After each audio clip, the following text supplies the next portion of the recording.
አሰላሙ አሌይኩም ወራህመቱላሂ ወበረካቱሁ። ውድና የተከበራችሁ የቻናሌ ቤተሰቦች እንዴት ናችሁ? እኔ ያለሁ አልሐምዱሊላ። ወዳችሁ ፈቅዳችሁ ስለምትከታተሉኝ ከልብ አድርጌ አመሰግናለሁ። ለምትሰጡኝ አስተያየት ሹክረን ብያለሁ ማለት ነው። ይህን ቪዲዮ ከወደዳችሁት እንግዲህ ላይክ፣ ሼር፣ ሰብስክራይብ ማድረጋችሁን አትርሱ። አስተማሪ ታሪኮችን እንደዚሁም አዝናኝ ታሪኮችን አካፍላችኋለሁ። የማይጠገብ ልብ የሀና ባል ያቺ የምትሳሳለት የምትሞትለትን እና ሁሉንም የምትሆንለትን ምስኪኗን ሀናን በስለት ወግቶ ገደላት። አላውቅም እጁ ሀና ላይ እንዴት እንደጨከነ አላውቅም። እሷ እኮ እርግብ ናት። አንድ ሰው እንዴት ሰው የሀና የሆነ ሰው እሷ ላይ ስለት ያነሳል? እንዴት በጣም ጮክ እያልኩ በማውራቴ ትንፋሽ ስላጠረኝ ከተቀመጥኩበት ተነስቼ የዛፉን ግዴ ተደግፌ ቶሎ መተንፈስ ጀመርኩ። ቢላልም ተጨንቆ ከመኪና ውስጥ በፍጥነት ውሃ አምጥቶ ከሰጠኝ በኋላ ኢሙ ተረጋጊ፣ በአላህ እያላበሽ እኮ ነው። በዛ ላይ ትንፋሽ አጥሮሻል። አረ በረቢ እምቢ ብለሽኝ አታስቸግሪኝ። ከዚህ እንሂድና ራስሽን አሳርፊ። ቢላል ንግግሩ ላይ በጣም ስሜታዊ ስለሆንኩብህ ይቅርታ፣ ግን እባክህ ሁሉንም ነገር ሳልነግርህ ከዚህ አትሄድም። በድጋሚ እንዳታስቆመኝ ሶብር። እሺ አሁን ደግሞ ወደ ሌላው ምክንያቴ ልለፍልህ። ሀና ከሞተች በኋላ ሁሉም ባልጨካኝ መስሎ ሁሉም ወንድ ራስ ወዳድና አረመኔ ይመስለኝ ጀመር። ታዲያ በዚህ ሰዓት የሃይስኩል ትምህርቴን አጠናቅቄ ካምፓስ ገባሁኝ። እዛም ለረጅም ጊዜ የወንድም የሆነ የሴት ጓደኛ አልነበረኝም። ምክንያቱም ደግሞ ሀና በመሞቷ ልቤ እጅግ ስለተሰበረ። ታዲያ በዚህ ባህሬ ወላጆቼ ስላልተደሰቱና ኡስታዝም ስላዘኑብኝ በቃ ሰዎችን ልቀርብና ለራሴ ቃል ገባሁ።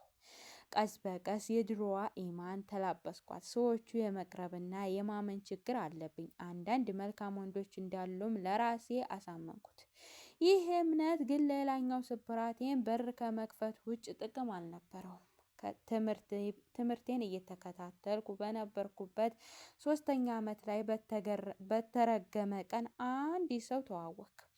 በምማርበት ግቢ መምህር ነበር። ፏድ ይባላል። ሁሉም ቢሆን በከፋይ ሰዓት ላገኘው ሰዎች ስስ ነኝ። ሁሉንም እዘረግፋለሁ። ሰው ማመን አንዳንድ ያስጠቃል።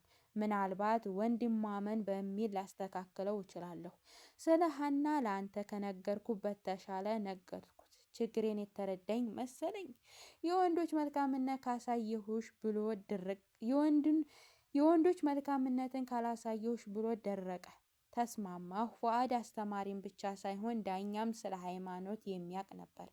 በጥቂት ሳምንታት ብዙ ሀዲሶችን እያመጣና እየነገረኝ ለወንዶች ያለኝን እምነት ቀየረው።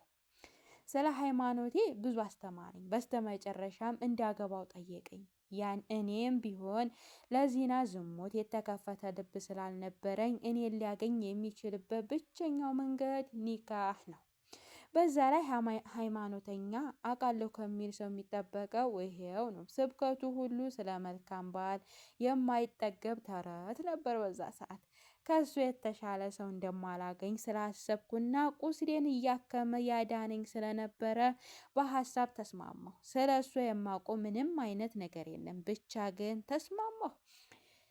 ለቤተሰቦቼ አሳወቅኳቸው።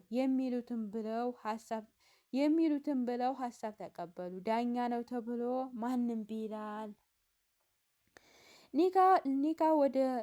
ለኒካህ ወደ ሸገር ተመለስኩ። ተደገሰ። የማውቃቸውም የማላውቃቸውም ሰዎች ሁሉ ተጠሩ።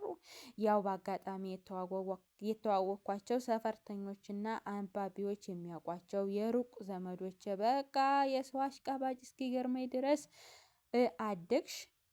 አድገሽ ደርሰሽ አደለ ስለ ውበቴና ስለ እድልነቴ አወሩ። እኔ ሁሉም ግድ አልሰጠኝም። ፉአድ መጥቶ እስከሚወስደኝ ሶብር አጣሁ። ጠበቅኩት። በስተመጨረሻም በርዕሱ ፈንታ መርዶ ነገር የሆነችብኝ እንስት መጣች።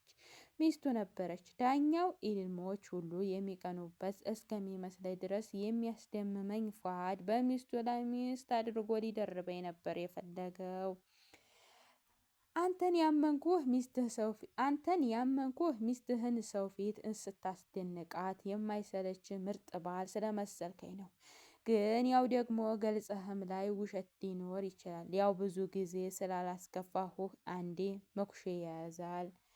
እናም ፉአድ በማላቃቸው ሰዎች ፊት የሰው ቤት አፍራሽ ውሽማ የሚል ስም አሰጡኝ። ሚስቱ በእንባ ታጅባ ሞቴን እስከሚናፍቀኝ ሰደበችኝ። እኔም ሲከፋኝ ስለማልናገር ዝም ብዬ አዳመጥኳት። ከእንባ ውጭ በምን ልመልስላት? እሷም እንደኔው ልቧ የተሰበረ ሴት ናት። ያውም የሞቀ ቤቷን ያናጋሁባት። አላውቅም ነበር ብልም የሚያምነኝ ጠፋ። ምክንያቱም ደግሞ ምንም እንኳን ቤተሰብ ጋር ሽማግሌ ቢላክም ያው ፉአድ በእኔ በኩል ስለመጣ ነበር የጓጓሁለት ቀን የለቅሶና የድጋሜ ስብራት አለፈ። አባዬ ስለተረዳኝ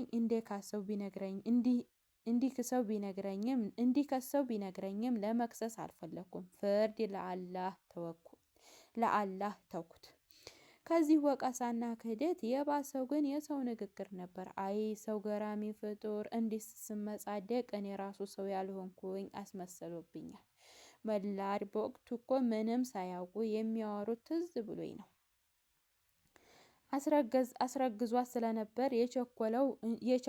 አስረግዟት ስለነበረ የቸኮለው እንጂ ሚስቱ እንዳለው ታውቅ ነበር መባሉን ሰማው። ይሄ የሰሙ ቤተሰቦች አያምኑኝም። ቢሆንም ለማረጋገጥ አስመርምሮኝ ንጹህነቴንም ተረጋገጠ። እያደር ሁሉም ይቅርታ ሊሉኝ ዳኛቸውም፣ እኔ ግን ማንም መስማት አልፈለኩም። ከሳምንት በኋላ ተርሙ ስላለቀ ወደ ካምፓስ ተመለስኩኝ። መመረቂያ ደርሷል። ታዲያ በዚህ ሰዓት ደግሞ አስከፊው ስብራት በድጋሜ ተቀናጀሁት። ቤተሰቦቼ ላይመለሱ ጥለውኝ ሄዱ። ሐዘን፣ መከራ፣ ስቃይ፣ ብቸኝነት በአንድ ጊዜ ከበበኝ። ከዚህ ሁሉ መከራና ስብራት በኋላ ብቸኝነትን መለያ ሆኖ ጓደኛም ቤተሰብም አህሉን አጎቴን እና ኡስታዝ ሆኑ። ቤት ውስጥ እንደሚከናወነው ነገር ምንም ግድ የማይሰጠኝ በዙሪያ ሆነው የማይሰማኝ ሰዎች መሀል ተቀምጬ ጭቅጭቅ ከምሰማ ማዳመጫዎችን የተወዳጅ ሆንኩኝ። ሰዎቹ ሲያናግሩ ድምፄን ከፍ እያደረግኩ መመለስ ጀመርኩ። ግድ አልሰጠኝማ። በተለይ ወንዶች ለማናደድ የማልፈነቅለው ድንጋይ የለም።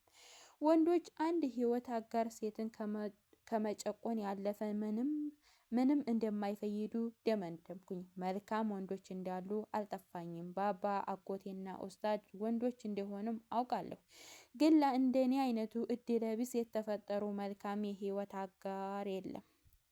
መልካሞች ቢኖሩ እንኳን አይገጥሙኝም ብዬ አስባለሁ። መንገድ ላይ በሌሎቹ የህይወት አጋጣሚዎች የታዘብኳቸው ከዚህ የራቁ ጸባይ አልነበራቸውም። አሁን ላይ ራሴን ማዘዝ የምችልበት ነፃነትን ካገኘሁ በኋላ ለምንስ በትዳር እታሰራለሁ? ለምን ከጨካኝ ፍጡር ጋር ለመኖር እፈራረማለሁ? ከግማሽ ሰዓት ልፍለፋ በኋላ አቁሜ ትንፋሽን ወሰድኩ። እና ጨረሽ? ፈገግ ባለ ፊት እየተመለከተኝ። አዎ። የመልሱ ማጠር አበሳጭቶኛል።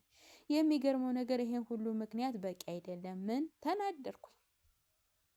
ሁሉንም ነግሬው እንዲህ ማለቱ ቁስሌ ላይ ጨው እንደነሰነሰበት ተሰማኝ። ምን ሊለኝ ነው ደግሞ? ድጋሚ ቢላል የሚገርም ነገር ይሄ ሁሉ ነገር ምክንያት አይደለም አለኝ። ምን? አዎ እድለኛ ለመሆንሽን ለመደምደም በቂ ምክንያት አይደለም። እንዳውም እድለኛ ነሽ። ራህማኑ ምን ያህል እንደሚወድሽ አይታይሽም አይደለ? ቀልደኛ ስለሚወደኝ ነው ላጠፋሁት ጥፋት በተደጋጋሚ እንዲቀጣ የሚያደርገኝ። አንተም እንደሌሎቹ አይጀምርህ። ለነገሩ ጥፋቴ የኔ ነው። ስጀምርልህ ምላሽህን ከዚህ እንደማይለይ ማወቅ ነበረብኝ። እሺ በቃ ለነገሩ አልፈርድብሽም። በአንድ ጎንም ልክ ነሽ። እንዳንቺ ብዙ ዱንያ ከባድ ፈተና የገጠመው የለም። አይገርምሽም? ግን አላህ ከልቡ ለሚወዳቸው እንዴት ያለውን ቀላል ፈተና እንደሚሰጥ ሀሳቡ እርስ በራሱ ይጋጫል። ግራ አልገባኝም። እያሾፍክብኝ ነው?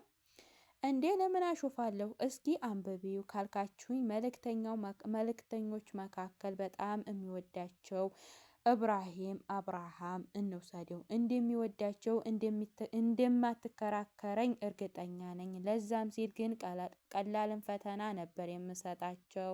ስለሚወዷቸው እሳት ውስጥ እንደመጨመር ያደረጋቸው እንዴት ቀላል ነው። ቀጥሎ ደግሞ ከራሳቸው አብልጠው የሚወዱት ልጃቸውን እንዲያርድ አዘዛቸው።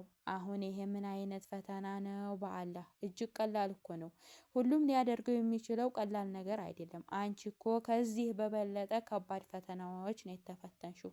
ብትናደጅበትም እንደማይወድሽ ብታስቢም አልፈርድብሽም። በጣም ያደላ ተሳሳትኩ። ከፊቴ ላይ የሚንጸባረቀው አጸፍ የሚያነብ ይመስላል። ንግግሩ የምጸት መሆኑ ያስታውቃል። ቢሆንም የተናገርኩት ነገር ልክ አለመሆኑን እንዲረዳ ለማድረግ ብቁ ነበር። እባክህ ማለት የፈለግከው ገብቶኛል። አላህ የሚወዳቸውን የሚፈትነው ትልልቅ ፈተናዎችን ነው። ከዛ አንጻር ያንቺ ምንም ማለት አይደለም እያልክ ነው አይደለም? እሱም ብቻ ሳይሆን የሚፈትነን ፈተና በፍቅሩ ልክ እንደሚጨምርልን እንድታይበት ነው እኮ። ግን ለምን ያዘዘንን እየሰራን የእሱን ሀቅ ሳናጓድል ለምን ይፈትነናል? አልኩት። ለማንኛውም ይህን ቪዲዮ ስለተከታተላችሁኝ በጣም አድርጌ አመሰግናለሁ። በቀጣይ ቪዲዮ እስከምንገናኝ ድረስ መልካም ጊዜ ይሁንላችሁ። ላይክ፣ ሼር፣ ሰብስክራይብ አድርጉ።